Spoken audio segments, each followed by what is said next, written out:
Então, boa noite mais uma vez, você que está assistindo a gente pelo YouTube. Começamos mais uma roda de conversa no livro Os Mensageiros, da série A Vida no Mundo Espiritual, dos livros do Chico Xavier.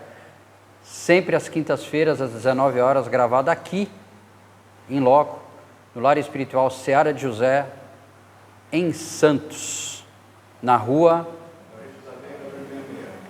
Estou cheio de gente aqui que me ajuda. Rua Evaristo da Veiga, 266. Eu ia falar de novo o nome errado. Mas antes de começarmos, sempre que a gente começa uma tarefa, não necessariamente na casa espírita, até um trabalho, alguma coisa que você vai começar, é sempre bom agradecer, né? Então vamos fechar os nossos olhos, vamos sentir a presença desses nossos irmãos espirituais que prepararam esse salão com tanto carinho para a gente, que possamos retribuir a eles, prestando atenção, sendo atencioso com a lição de hoje, agradecendo ao trabalho que André Luiz teve para nos trazer todas essas informações do mundo espiritual. E agradecer também a Jesus por ter trazido o Consolador prometido, que é a doutrina espírita, e ao Pai, a Deus, por ter nos permitido mais uma vez a caminhada terrena para corrigirmos erros passados e elevarmos enquanto espírito.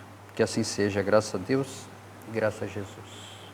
Então, chegamos hoje ao capítulo 31, Cecília ao órgão. Ó a Cecília aqui, ó. E aqui os nossos heróis, né? André Luiz, Vicente, Aniceto e o pai daquelas meninas. Oi, Alfredo. E mais um monte de gente. Como nós vimos nas aulas, nas conversas anteriores, lá tem vida social, né? Então, lá é igual aqui. Tem vida social, tem trabalho, tem reunião pública de estudo, tem aula, né? Quem lembra, quem viu nosso lar tem até uma praça com vários telões onde eles transmitem aula. Lá eles têm EAD, muito tempo antes da gente pensar em ter EAD, né? Eles têm ensino à distância lá em nosso lar. E eles também têm vida social, claro que com músicas de mais qualidade, né? Do que as que a gente ainda escuta aqui, né? Então vamos lá. Poucas vezes no círculo carnal tivera o prazer de assistir a reunião tão seleta. Isso é o relato do André Luiz, né? Todos os lustres estavam magnificamente acesos e lá fora as grandes árvores, docemente agitadas pelo vento brando, pareciam refletir o clarão lunar. Pares graciosos passeavam ao longo da varanda e as escadarias extensas. O castelo enchera-se de alegria com a crescente multiplicação de convidados. O administrador mostrava-se orgulhoso de confraternizar com os colaboradores diretos da sua obra, na recepção condigna aos amigos da colônia próxima.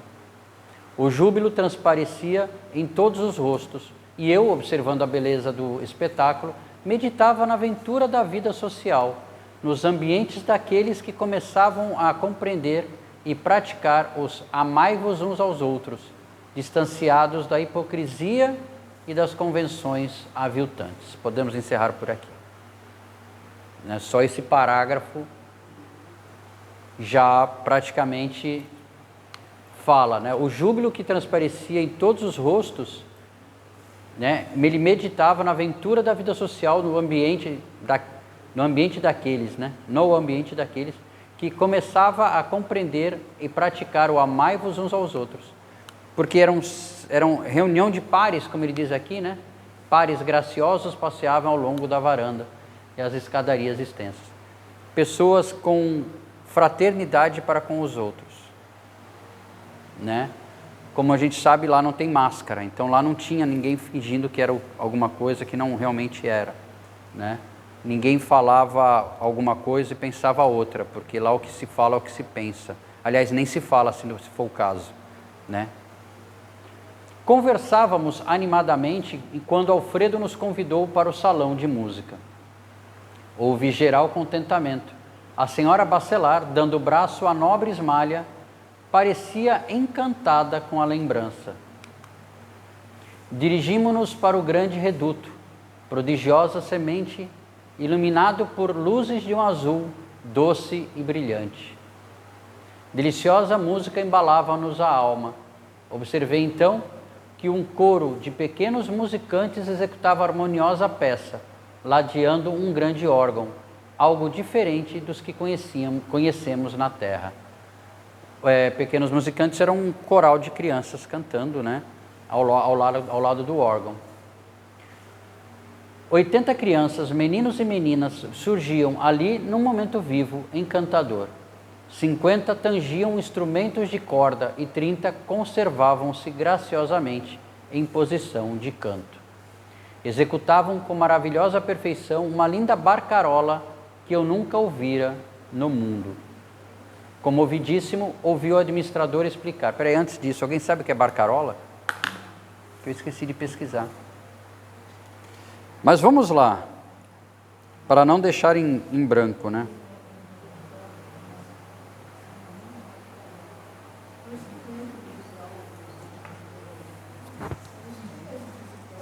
Barcarola. Barcarola do italiano barcarola. Olha que legal. Barcarola do italiano barcarola, que vem de barca ou barco. É uma canção folclórica tradicional cantada por gondoleiros venezianos ou uma peça musical composta nesse estilo.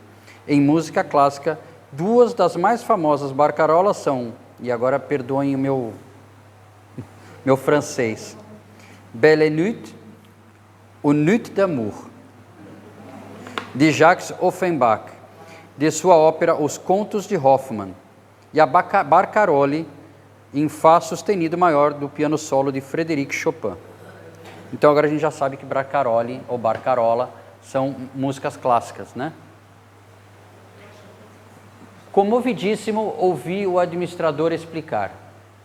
As crianças do posto são as nossas flores vivas. Dão-nos perfume, encantamento, alegria, suavizando-nos todos os trabalhos. Abeiramo-nos do órgão, sentando-nos todos em confortáveis poltronas. Quando as crianças terminaram, sob aplausos calorosos, Ismália pediu a Cecília executasse alguma coisa. E Cecília respondeu, eu? Disse a jovem corando, se a senhora vem das altas esferas, onde a harmonia é santificada e pura, como poderei executar para os seus ouvidos? Não diga isso, Cecília, tornou sorridente a Ismália, né? A generosa esposa do administrador.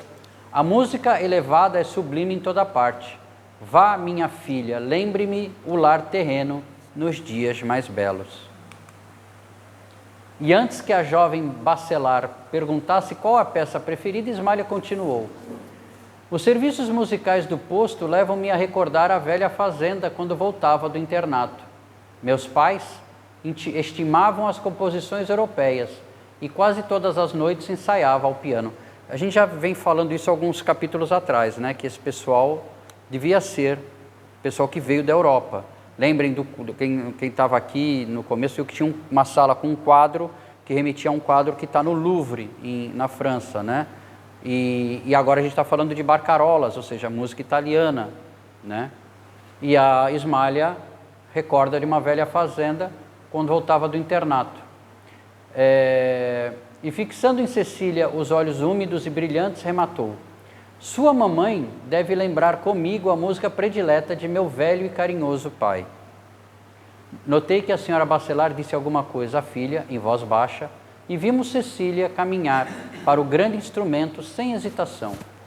Com emoção indizível, ouvimos-la executar magistralmente a Toccata e Fuga em Ré menor, de Bach, acompanhada pelas crianças exultantes. Fixei o rosto de Ismália, notando, pela luz do seu olhar, que os seus pensamentos vagueavam longe, talvez em torno do antigo ninho doméstico. Vi enxugar as lágrimas discretas e abraçar Cecília carinhosamente ao findar a execução. Agora, Cecília, cante alguma canção da própria alma, falou a nobre senhora com ternuras de mãe. Mostre-nos o seu coração. Os senhores Baccelar estavam satisfeitos e emocionados. Lia-se-lhes nos gestos o carinho com que acompanhavam os menores movimentos da filha. A jovem sorriu, voltou ao teclado, mas permanecia agora fundamente transfigurada. Seu belo semblante parecia refletir alguma luz diferente, que vinha de mais alto. Começou a cantar de maneira misteriosa e comovedora. Música parecia sair-lhe das profundezas do coração, mergulhando-nos em sublime emotividade. Eu achei interessante aqui de falar do semblante parecer refletir alguma luz diferente, né? Ela estava fundamente transfigurada, porque há relatos de médiuns que, quando recebem, médiuns mais elevados, né, de alta qualidade, que quando recebem alguma comunicação, realmente até se transfiguram, o rosto muda completamente. A transfiguração mais famosa aconteceu na Bíblia, né, no Monte Tabor. Jesus Cristo, segundo o relato dos apóstolos que estavam com ele, se transfigurou, né? Ele se transfigurou, segundo o relato, ele se transfigurou em Elias, né, se não me engano. Né? Mas na realidade, possivelmente eles devem ter confundido isso. Talvez Elias tenha vindo conversar com Jesus. Tem a história da Maria Máxima. Peraí, só um minuto. A sua voz é potente, mas nem tanto. Eu esqueci, desculpa. Aqui em Santos tem o caso da Maria Máxima. Maria Máxima foi a fundadora dos Meninos de Jesus, para quem não conhece. E ela tinha N mediunidade, muitas. E uma delas era a transfiguração. E existem fotos lá no histórico mostrando a mudança da fisionomia dela quando ela estava espiritualmente envolvida. Tem fotos mostrando, tá? Ela se desprendendo do corpo e ela se transfigurando. Tem as fotos lá. Interessante. Eu não vou lembrar o nome mas na época de Kardec, a França se focava, no caso, na doutrina espírita, muito na filosofia, né, e nas máximas do Cristo. Mas na Inglaterra, eles fixavam muito na ciência. Tinha um cientista lá, que agora infelizmente eu não lembro o nome, tá? Me perdoem, mas essa informação está até, se não me engano, no livro dos médiuns. Eles estudavam a mediunidade, né? Principalmente a mediunidade quando o médium dava passividade de alguma forma. E num dos estudos, eles pegaram uma moça que era médium, tá? Uma moça que era médium, e colocaram ela sentada em cima de uma balança. E quando ela recebia um espírito, e esse espírito era um que ela recebia sempre, era de um rapaz, ela, além de se transfigurar, pois percebia-se que era um rapaz forte, o peso dela aumentava, dobrava o peso dela. Tem relatos na Revista Espírita. Na Revista Espírita também tem muito disso. A doutrina tem muita informação, é muito legal. Mas voltando. Começou a cantar de maneira misteriosa e comovedora. Música parecia sair-lhe das profundezas. A música, né? Parecia sair-lhe das profundezas do coração, mergulhando-nos em sublime emotividade. Procurei guardar as palavras da maravilhosa canção, mas seria impossível repeti-las integralmente no círculo dos encarnados na terra. A sombra da meia-noite não poderia traduzir o revérbero da aurora, mas de algo me lembro para registrar aqui, com a fidelidade que é acessível minha memória imperfeita. Como se fora rodeada de claridades diversas daquela em que nos banhávamos, Cecília cantou com voz veludosa e acariciante. Quem quer se arriscar a cantar? Não, a Cecília vai cantar para a gente. Pá.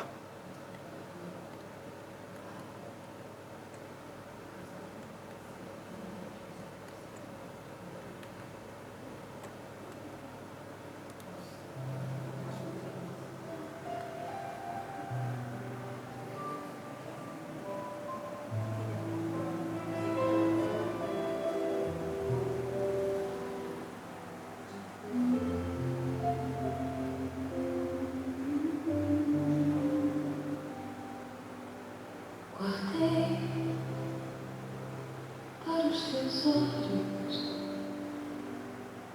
as estrelas brilhantes do céu calmo. Guardei para tua alma todos os lírios puros dos caminhos. Amado meu,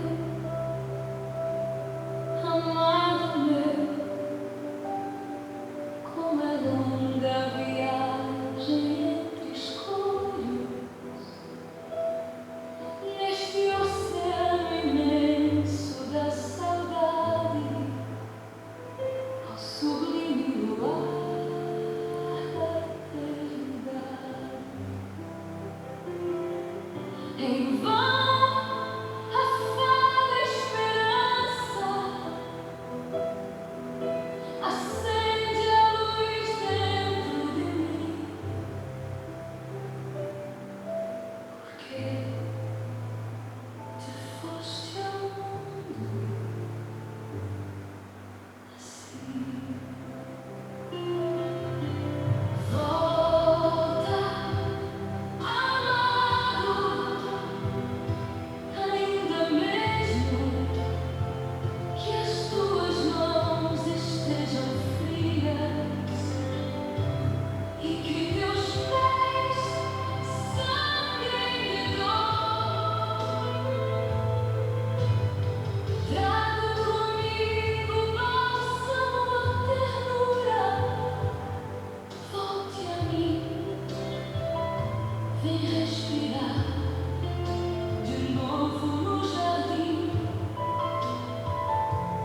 da imortal união. Curarei tuas chagas de amargura, dar-te-ei o roteiro para estar a mais que amas, para que me abençoes com teu sorriso. Volta, amado, esquece a dor e a sombra do passado. Volta de novo ao nosso paraíso.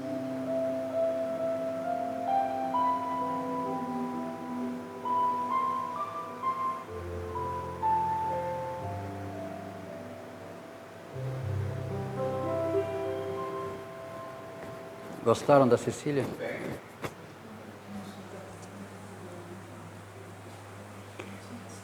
Essa é a Cecília cantando. Claro que não é a Cecília, mas bem melhor do que eu ler para vocês. Essa parte aqui, ó, como era refrão, na hora que foi editado, na hora que a IA criou a música, ela criou de uma outra forma, né? Então ela pulou esse trecho aqui. Tem uma outra versão, no final eu mostro para vocês a outra versão, mas essa eu achei mais legal, né, Silvia? A gente achou muito mais legal essa. Continuando. Opa, peraí.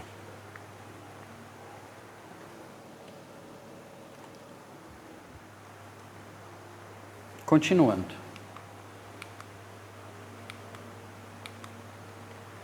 Quando desferiu as últimas notas, vi-lhe o semblante lavado em lágrimas, como se fora banhado em pérolas de luz. Observei que a senhora Bacelar, muitíssimo comovida, tocou de leve a mão de Ismália e falou: Cecília nunca o esquece. A esposa do administrador, mostrando-se extremamente sensibilizada, indagou: não tem vocês novas notícias de Hermínio? O pobrezinho tem vivido de queda em queda, esclareceu a nobre interlocutora. E Cecília sabe que não poderá contar com ele por muito tempo ainda, guardando por esse motivo muitas mágoas íntimas. Entretanto, nossa filha não desanima e trabalha incessantemente, cheia de esperança. Nesse momento, porém, a jovem regressava ao círculo familiar, enxugando os olhos. A esposa de Alfredo abraçou-a e falou: minhas felicitações. Não sabia que você progredira tanto na arte divina. E que bela canção. Cecília fez um gesto de timidez, beijou a mão da carinhosa amiga e retrucou: perdoe-me, querida Ismália, meu coração permanece ainda muito ligado à terra. O que é normal, né? Porque ela está trabalhando num campo de socorro, né? Campo da Paz, né? Num grupo de socorro, que é muito próximo à terra. Ela ainda sente a falta do amado, ela ainda sente, como o André Luiz sentia quando estava em nosso lar no começo, né? A falta da família, da mulher, dos filhos. Ela ainda talvez ainda entenda ele como um companheiro e não como um irmão de jornada, que são coisas diferentes, né? Ismália, porém, de olhos úmidos e compreendendo-lhe o sofrimento íntimo, aconchegou ao peito e murmurou: Nossa Senhora! Devotar-se não é crime, minha boa Cecília. O amor é luz de Deus, ainda mesmo quando resplandece no fundo do abismo. Então a gente já tem noção de onde está esse rapaz, né? Como estava o pai de André Luiz também, numa situação bem complicada. O texto é pequeno, o capítulo fala basicamente de que mesmo do outro lado as coisas são iguais a daqui, né? Mesmo do outro lado temos as mesmas coisas que temos aqui, inclusive os mesmos sentimentos em algumas situações, né? No caso da menina Cecília em relação ao Hermínio, tá? É normal, né? É normal, mas também mostra que o nível de conversação, o nível de amparo entre eles é muito grande também, né? A fraternidade entre eles, né? E o mais importante, que a gente viu no capítulo anterior, que não sei se vocês lembram, quando a Cecília comenta por alto, né, sobre isso, ela fala em forma resignada, né? Não sei se vocês lembram que ela tinha alguns pedidos a fazer, e quando fazia, os mentores, as autoridades superiores falavam que não era a hora, ainda não era a hora, ainda não era a hora. No caso de ir ao nosso lar e também de outras coisas que ela queria. Então, a gente tem que trazer isso para a gente também. A gente é muito imediatista, né? A gente é muito imediatista. A gente às vezes não quer esperar a hora certa para as coisas. E tudo tem hora certa. Mas vamos lá, questão de interpretação, capítulo 31. Qual é a principal mensagem transmitida pela apresentação musical de Cecília no capítulo? Vocês prestaram bem na música. A música serve apenas como entretenimento sem ligação direta com os sentimentos espirituais dos personagens? A apresentação revela o talento artístico de Cecília, destacando sua evolução musical acima de sua vida emocional? Ela teve uma evolução, né? A própria Ismália fala isso. A música expressa o amor profundo, a saudade e a esperança de Cecília, refletindo sua ligação com alguém que ainda não evoluiu espiritualmente. E a canção demonstra que Cecília já superou completamente seu passado emocional, vivendo apenas, né? A música expressa o amor profundo, a saudade e a esperança de Cecília, refletindo sua ligação com alguém que ainda não evoluiu espiritualmente. Então está aqui. O amor verdadeiro não é condenado, mesmo quando ligado às imperfeições. Ele é força divina que ilumina, ainda que nas situações mais difíceis. As ideias principais, que a vida social no plano espiritual é baseada em amor verdadeiro e simplicidade. A música como expressão da alma, instrumento de elevação. Cecília como símbolo de amor fiel e paciente, principalmente paciência. O sofrimento espiritual ligado ao apego e à espera por quem ainda não evoluiu, que é o sofrimento da Cecília. E o ensinamento final: o amor é luz de Deus, mesmo quando atravessa dor e imperfeição. E aqui está a Cecília. As crianças ali, ó. Tá? Cecília, o órgão. Não dá para ler tudo, mas tem a síntese toda do capítulo nessa imagem. Depois eu ponho no grupo para vocês verem. Tá? E aqui está o resumo. Aquele mesmo resumo que está anterior está aqui embaixo. Vou jogar essa imagem No grupo, eu vou colocar. Vou colocar. Tá bom?